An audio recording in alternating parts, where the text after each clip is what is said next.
लूका की इंजील बाब 9।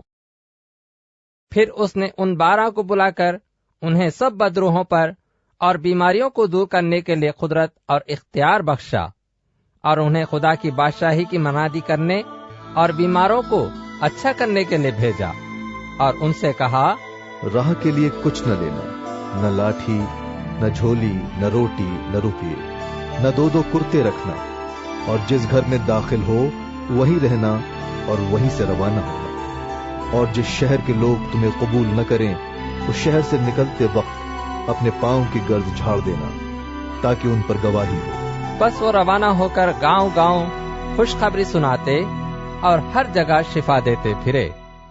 और चौथाई मुल्क का हाकिम हेरोदेस सब अहवाल सुनकर घबरा गया, इसलिए कि बाज ये कहते थे यूहन्ना मुर्दों में से जी उठा है, और बाज ये के एलिया जाहिर हुआ है, और बाज ये कदीम नबियों में से कोई जी उठा है।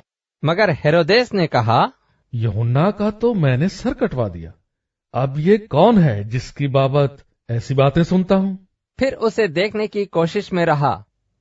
फिर रसूलों ने जो कुछ किया था लौटकर उससे बयान किया, और वो उनको अलग लेकर बैतसैदा नाम एक शहर को चला गया। ये जानकर भीड़ उसके पीछे गई, और वो खुशी के साथ उनसे मिला और उनसे खुदा की बादशाही की बातें करने लगा। और जो शिफा पाने के मोहताज थे उन्हें शिफा बख्शी। जब दिन ढलने लगा तो उन 12 ने आकर उससे कहा, भीड़ को रुखसत कर कि चारों तरफ के गांवों और बस्तियों में जा टिकें और खाने की तदबीर करें, क्योंकि हम यहाँ वीरान जगह में हैं। उसने उनसे कहा, तुम ही उन्हें खाने को दो। उन्होंने कहा, हमारे पास 5 रोटियों और 2 मछलियों से ज्यादा मौजूद नहीं, मगर हाँ, हम जाकर इन सब लोगों के लिए खाना मोल ले आए। क्योंकि वो 5000 मर्द के करीब थे। उसने अपने शागिर्दों से कहा, उनको तखमीनन 50-50 की कतारों में बिठाओ। उन्होंने उसी तरह किया और सबको बिठाया। फिर उसने वो 5 रोटियां और 2 मछलियां ली, और आसमान की तरफ देखकर उन पर बरकत बख्शी, और तोड़कर अपने शागिर्दों को देता गया कि लोगों के आगे रखें। उन्होंने खाया और सब सैर हो गए, और उनके बचे हुए टुकड़ों की 12 टोकरियां उठाई गईं। जब वो तन्हाई में दुआ कर रहा था और शागिर्द उसके पास थे, तो ऐसा हुआ कि उसने उनसे पूछा, लोग मुझे क्या कहते हैं? उन्होंने जवाब में कहा, कुछ लोग तुझको यूहन्ना बपतिस्मा देने वाला और बाज एलिया कहते हैं, और बाज ये कि कदीम नबियों में से कोई जी उठा है। उसने उनसे कहा, लेकिन तुम मुझे क्या कहते हो? पतरस ने जवाब में कहा, खुदा का मसीह। उसने उनको ताकीद करके हुक्म दिया कि ये किसी से ना कहना, और कहा, जरूर है कि इब्ने आदम बहुत दुख उठाए, और बुजुर्ग और सरदार काहिन और फकीह उसे रद्द करें, और वो कत्ल किया जाए, और तीसरे दिन जी उठे। और उसने सबसे कहा, अगर कोई मेरे पीछे आना चाहे तो वो अपनी खुदी से इनकार करे, और हर रोज अपनी सलीब उठाए और मेरे पीछे हो ले। क्योंकि जो कोई अपनी जान बचाना चाहे वो उसे खोएगा, और जो कोई मेरी खातिर अपनी जान खोए वही उसे बचाएगा। और आदमी अगर सारी दुनिया को हासिल करे और अपनी जान को खो दे या उसका नुकसान उठाए तो उसे क्या फायदा होगा? क्योंकि जो कोई मुझसे और मेरी बातों से शर्माएगा, इब्ने आदम भी जब अपने और अपने बाप के और पाक फरिश्तों के जलाल में आएगा तो उससे शर्माएगा। लेकिन मैं तुमसे सच कहता हूं कि उनमें से जो यहां खड़े हैं, बाज ऐसे हैं कि जब तक खुदा की बादशाही को न देख लें, मौत का मजा हरगिज न चखेंगे। फिर इन बातों के कोई 8 रोज बाद ऐसा हुआ कि वो पतरस और यूहन्ना और याकूब को हमरा लेकर पहाड़ पर दुआ करने गया।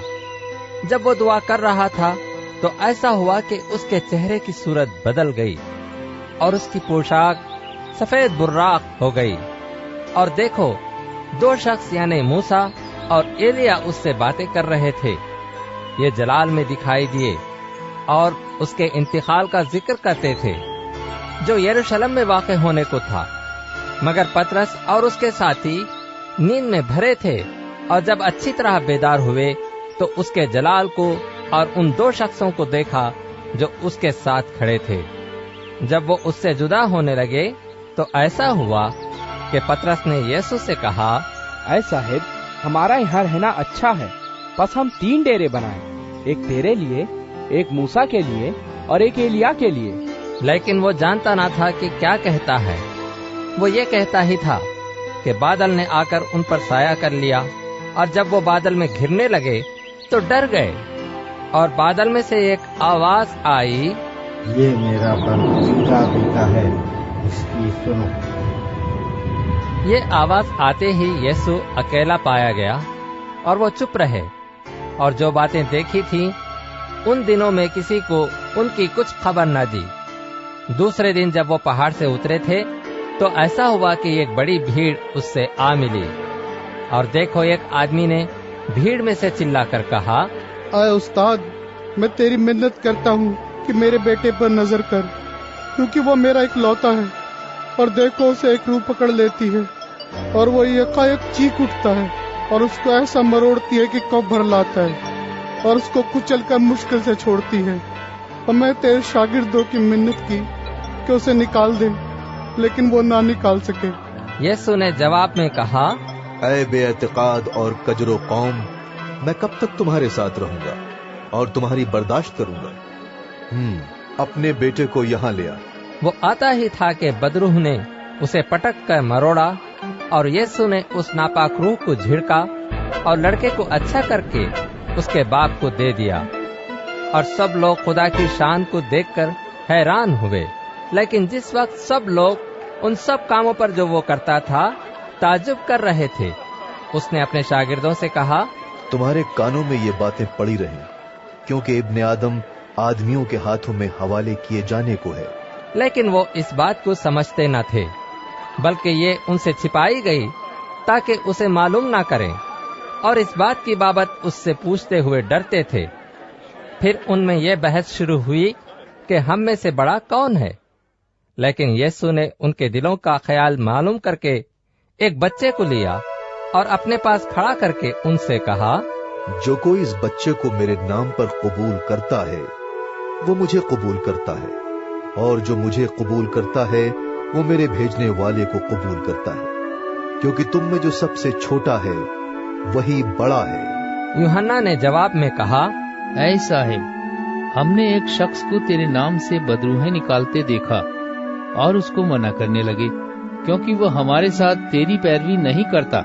लेकिन यीशु ने उससे कहा, उसे मना न करना, क्योंकि जो तुम्हारे खिलाफ नहीं वो तुम्हारी तरफ है।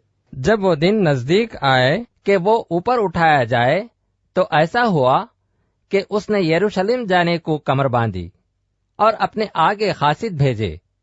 वो जाकर सामरियों के एक गांव में दाखिल हुए ताकि उसके लिए तैयारी करें, लेकिन उन्होंने उसको टिकने ना दिया, क्योंकि उसका रुख यरूशलेम की तरफ था। ये देखकर उसके शागिर्द याकूब और यूहन्ना ने कहा, ऐ खुदावन, क्या तू चाहता है कि हम हुक्म दें कि आसमान से आग नाजिल होकर उन्हें भस्म कर दे, जैसा एलिया ने किया? मगर उसने फिर कर उन्हें झिड़का और कहा, तुम नहीं जानते कि तुम किस रूह के हो, क्योंकि इब्ने आदम लोगों की जान बर्बाद करने नहीं बल्कि बचाने आया। फिर वो किसी और गांव में चले गए।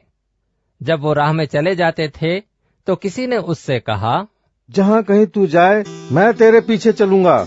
यीशु ने उससे कहा, लोमड़ियों के भट्ट होते हैं और हवा के परिंदों के घोंसले, मगर इब्ने आदम के लिए सर धरने की भी जगह नहीं। फिर उसने दूसरे से कहा, मेरे पीछे चल। उसने कहा, आए खुदावन, मुझे इजाजत दे कि पहले जाकर अपने बाप को दफन करूं। उसने उससे कहा, मुर्दों को अपने मुर्दे दफन करने दे, लेकिन तू जाकर खुदा की बादशाही की खबर फैला। एक और ने भी कहा, ऐ खुदावंद, मैं तेरे पीछे चलूंगा, लेकिन पहले मुझे इजाजत दे कि अपने घर के लोगों से रुखसत होऊं। यीशु ने उससे कहा, जो कोई अपना हाथ हल पर रखकर पीछे देखता है वो खुदा की बादशाही के लायक नहीं।